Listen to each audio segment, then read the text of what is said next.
Ladies and gentlemen, you welcome to this edition of the Primetime Newscast on Equinoxe Television, live from our headquarters in Cameroon's economic capital, Douala. I am Babla Jonathan. Opposition politicians in the Republic of Cameroon accuse the government of being irresponsible for valuing its military operations, notably in the northwest and southwest regions of the country, over human life, according to them. But to the Cameroon People's Democratic Movement, CPDM political party politicians, all the sources who have been speaking, particularly on the Ngarbu incident, the Donga Mantum Division northwest region of Cameroon, accusing the military terrorists. They were speaking on Droit de Réponse yesterday on Equinoxe, and you'll hear them in this newscast. And also in this edition of the Primetime News, we shall take you into the nightmare world of child soldiers in South Sudan.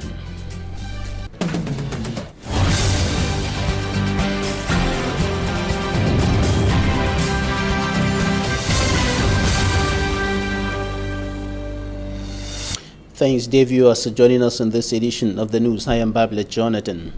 Opposition politicians in the Republic of Cameroon have said the government is irresponsible for, according to them, valuing military operations over human life in the northwest and southwest regions of the country, hit by socio-political and security tensions for close to 3 years today.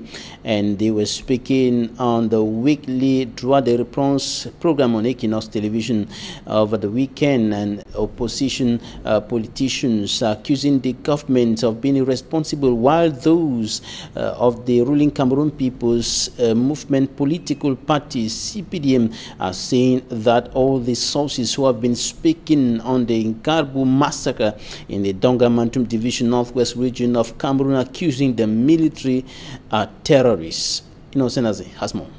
Droit de Réponse on Equinoxe Television, Barrister Mustafa Ngwana describes the attitudes of governments towards the Ngarbu killings as irresponsible and regrettable as it refutes the military committed the atrocities. Il faut plutôt regretter l'attitude du gouvernement qui n'est jamais dans la responsabilité. Also that government gives a veritable contradictory statistics on the death toll. Et malheureusement, le gouvernement lui aussi n'a mené aucune enquête, mais a quand même avancé les chiffres.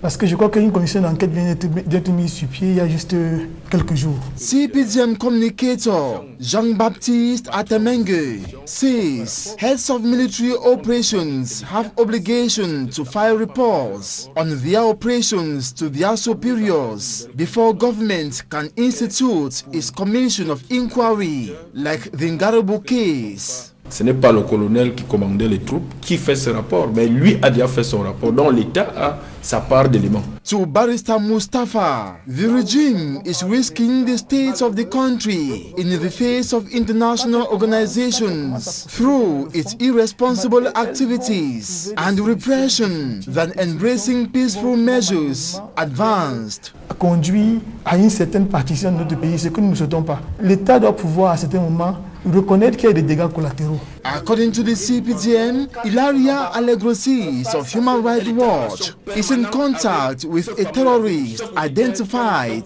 as for Yakubu to damage reputation of the defense and security forces as well as divide the country. Est-ce que vous êtes convaincu que l'armée camerounaise est une armée de massacre des civils?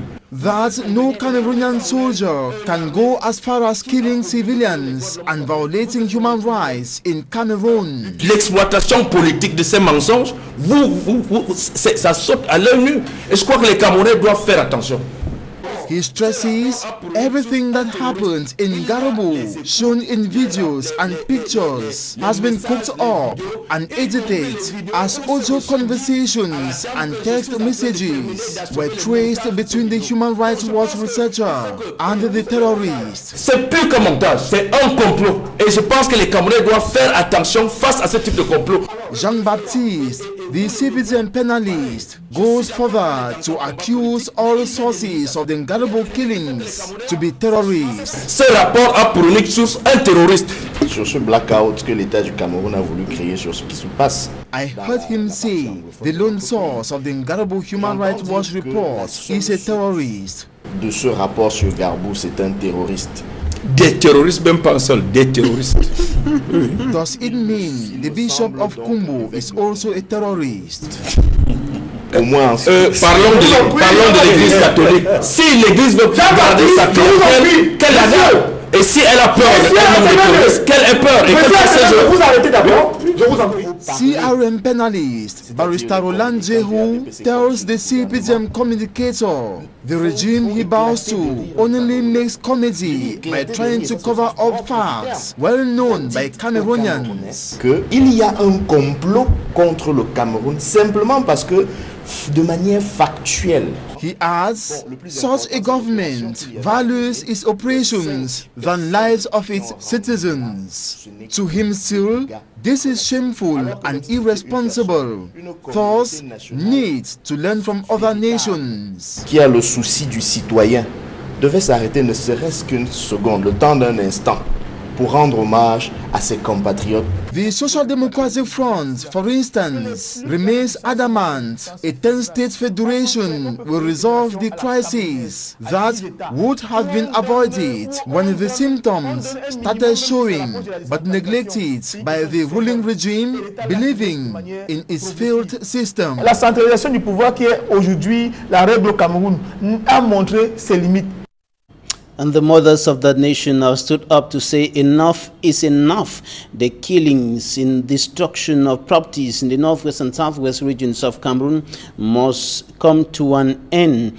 And they are being led by some female politicians and human rights lawyers, including the national president of the Cameroon People's Party, the CPP, Kabanwala Edith, the deputy women's wing leader of the Cameroon Renaissance Movement, CRM political party, and lawyer Barrister Michel Ndoki, and human rights lawyer and board chair of the network of human rights defenders in Central Africa, REDAC, Barrister Alice come, and they are calling on all women to stand up and call for an end and urge governments to put an end to the atrocities being committed in the northwest and southwest regions of the country. One of the leaders, Barrister Michel Ndoki, was our guest in the Insight yesterday on Equinoxe Television. Take a listen. A part of an initiative called Women of the Nation, which is different, has links with the Stand Up for Cameroon, but is a movement that goes far beyond Stand Up for Cameroon. Women of the Nation is an initiative that aims at regrouping women from various parties, various civil society organizations. We even targeting some of the CPDM women members. So it is about us as women standing up to say we are victims of the situation that is unfolding in our country at the moment.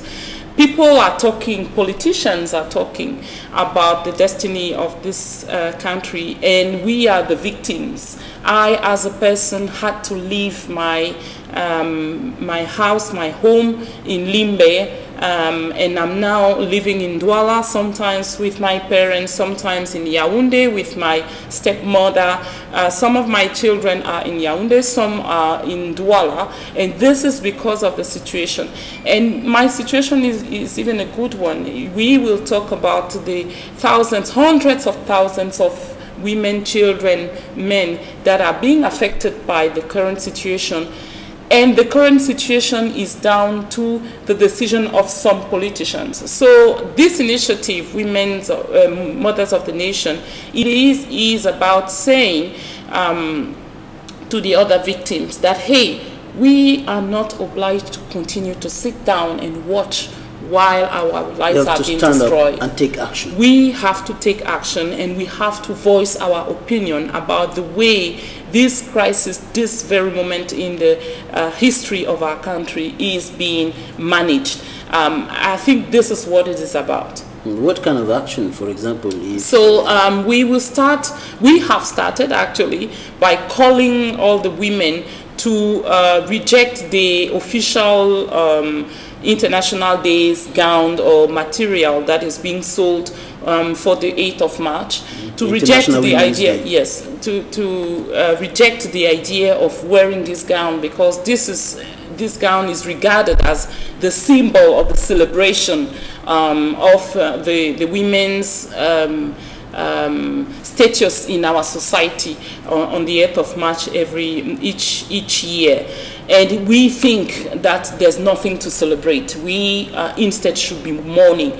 So this year we are calling on the women to wear black instead, and on the 8th of March to express their sadness, their pain, their terrible feeling about the situation of this country. We will have a gathering on the 7th of March, and on the 8th of March we will go to church and we will pray. And Barrister Michelle Ndoki, Deputy Women's Wing Leader of the Cameroon Renaissance Movement, CRM political party, lawyer, and one of the leaders of the Mothers of the Nation initiative, calling on all women in the Republic of Cameroon to rise up and say enough is enough.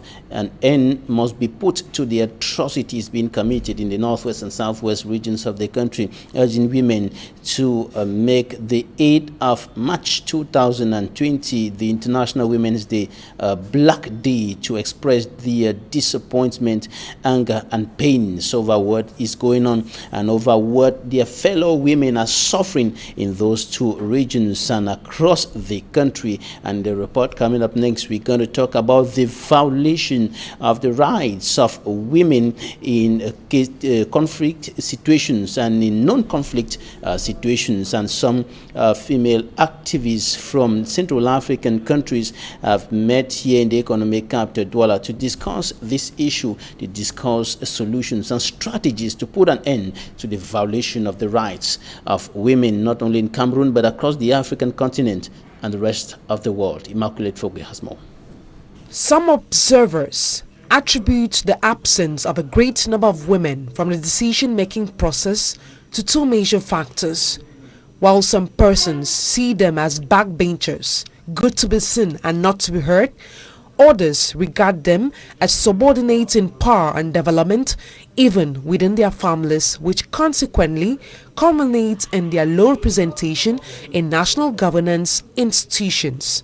This explains why non-governmental organizations with the likes of Women for Change resorted to come to the aid of some of these women by empowering them with basic skills that will give them equal representation. So the meeting here today is in preparation for the CSW that will be taking place in New York next week, and also to contribute to the conversation around generation equality, which is a campaign led by UN Women in collaboration with the government of France and Mexico, and also civil society, which I'm part of the 21 civil society advisories who are supporting in organizing the generation equality forums that will take place in Mexico in May and in Paris in France in July. Dr. Saka Bernard, a member of the feminist movement in Cameroon, has equally added his voice with regards to the fight against the violation of women's rights. There are still perceptions, there are still those stereotypes, there are still those cliches that prevent men from joining such movements, but we think that it is only by taking such steps, as we are already doing as men, as boys, to be able to walk along with other feminists, so that we can demystify, deconstruct, and reconstruct more friendly, more socially just perceptions of what feminism is in a context that reflects our culture, our political setting, cultural, and all of that. And that is why you see some of us, men and boys, who are into this movement. More than a decade after world leaders agreed to eliminate all forms of discrimination against women, their empowerment remains a necessary element in attaining development targets. In March 2010, at the event of the International Women's Day, the United Nations Secretary General Ban Ki-moon declared, "Until women and girls are liberated from poverty and injustice, all our goals, peace, security, sustainable development stands in jeopardy. Less than 24 hours.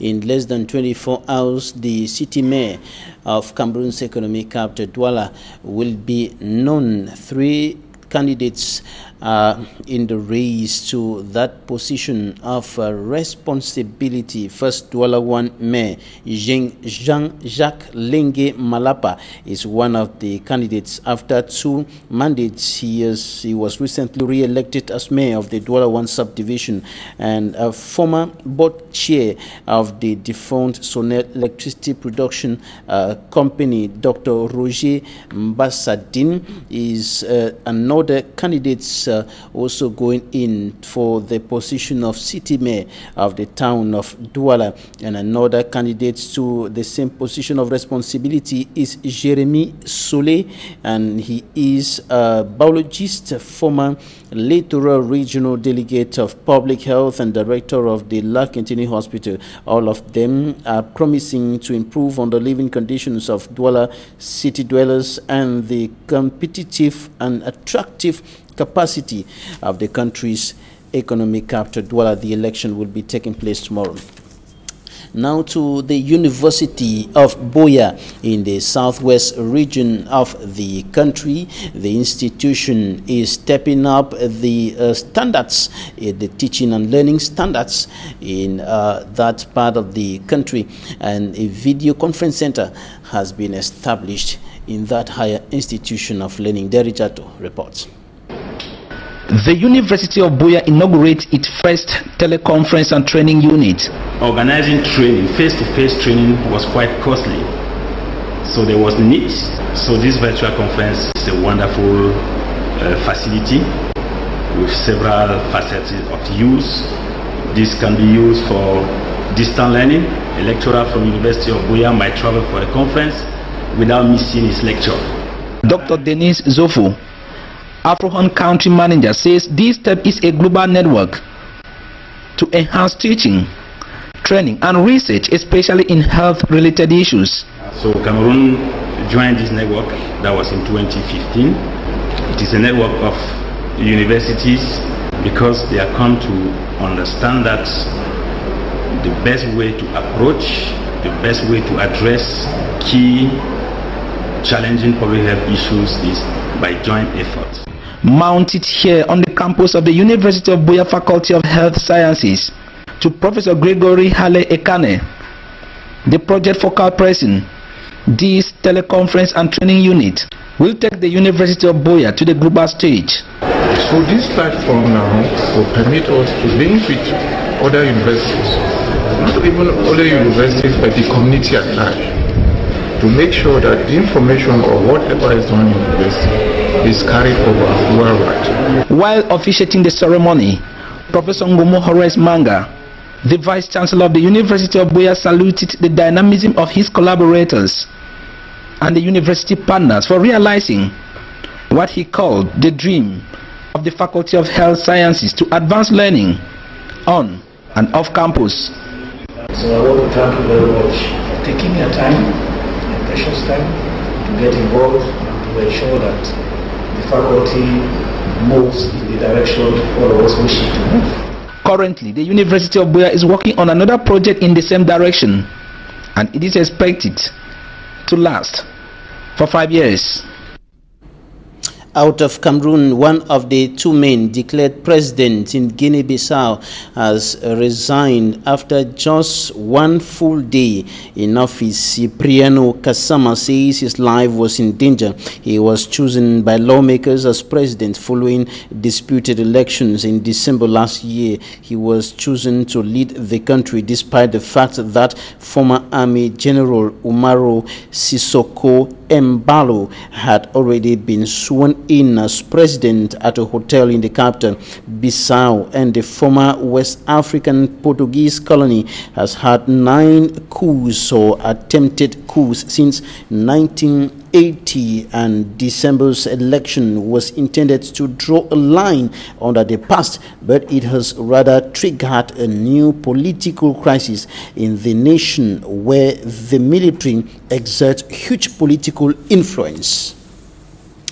And I told you in the headlines that we're going to take you in the nightmare world of child soldiers in the country of South Sudan. In South Sudan, and killed or be killed is now the fate of many children, hundreds of thousands of them in that country. That's your news.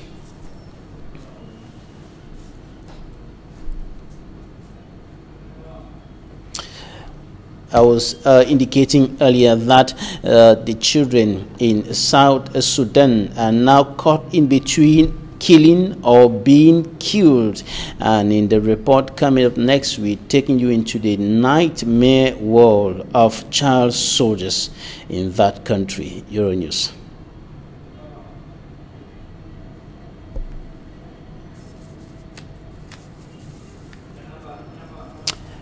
Will not have that report in this newscast, and this is where we put an end to this edition of the Primetime News on Equinoxe Television. Thanks for staying with us. Goodbye.